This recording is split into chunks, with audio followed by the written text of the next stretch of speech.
Alors, il y a une chose qu'on entend beaucoup en ce moment, c'est tout un tas de choses, de gens qui disent « plus rien ne sera comme avant », comme si cette crise était une rupture totale, qu'il y avait un avant, qu'il y aura un après, et vraiment un mur entre les deux. Oui, alors c'est pas mal. Déjà, ça veut dire qu'il y a un après, donc c'est plutôt positif. J'ai 3 remarques par rapport à ça. La première, c'est que quand on dit « plus rien ne sera comme avant », pour moi, ça veut dire qu'on est attentiste, on subit. Moi, j'aime mieux entendre quelqu'un qui me dit « voilà comment je vais transformer les choses ». C'est pas la même chose que de dire « plus rien sera comme avant ».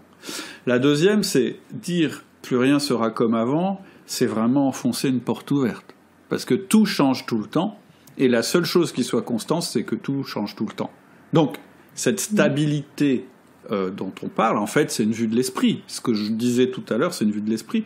C'est un état stable, en fait, qui convient temporairement à un monde non stable. Et donc, il faut de toute façon régulièrement upgrader notre stabilité pour qu'elle reste stable, justement. Et la troisième chose, c'est que moi, j'ai jamais été favorable aux ruptures, aux disruptions. Je crois à l'adaptation permanente. Je crois que pour avancer, on a besoin de s'appuyer sur notre passé, sur ce qu'on a construit. Il faut juste veiller à ce que notre passé ne nous enferme pas. La semaine dernière, je disais à nos commerciaux, ce qui a fait notre réussite hier, ça peut plus être notre réussite de demain. En fait, ce passé glorieux que vous avez eu, c'est intéressant si c'est un tremplin qui nous propulse. Si c'est un sable mouvant qui nous retient, alors c'est pas bon.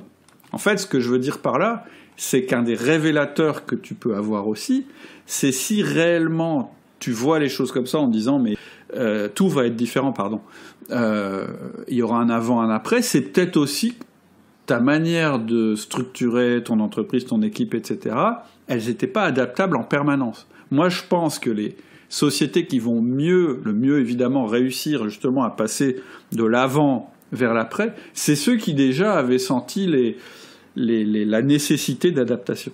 Donc oui, c'est bien de dire il y aura un avant, un après, d'accord, mais c'est quand même mieux de se dire de toute façon il y a toujours un avant et un après, et de se dire aussi mais moi quelle place j'ai dans cet après. Oui, et quel après je construis, je participe à construire.